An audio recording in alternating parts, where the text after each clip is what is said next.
আসসালামু আলাইকুম ভাইজান। ওয়ালাইকুম সালাম।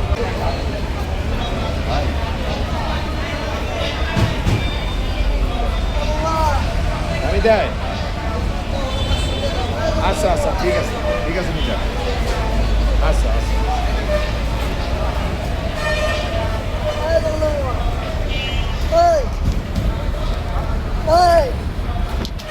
কালা তুমি কি কালা ডাকতেছি?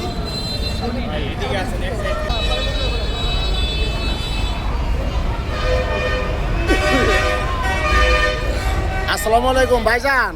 ওয়ালাইকুম সালাম। ভাইজান, আপনি একজন প্রতিবন্ধী হয়েও এই যে ব্যবসা করে খাইতেছেন, মানুষের কাছে হাত না পাইতে, এটা একটু ভাই একটু বলেন তো আমাদেরকে। ভাই, আমি এক নম্বরে মুসলমান, নবীর শিক্ষা করে না ভিক্ষা। তো নবীর শিক্ষাটাকে বজায় রাখার জন্য ভিক্ষা না করে ব্যবসা করে খাচ্ছি। মানে একজন মুসলমান আপনার হাত না পেতে পরিশ্রম করে খাচ্ছেন, আর যারা ভালো মানুষ হাত পাবে তাদের জন্য একটু বলেন।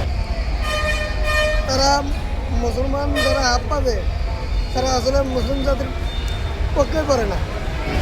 কারণ মোহাম্মদ সাল্লামের উম্মত হয়ে, শেষ নবীর উম্মত হয়ে যারা ভিক্ষা করে, যারা নবীর আদেশ অমান্য করে, তারা কোনোদিন মুসলমান হতে পারে না।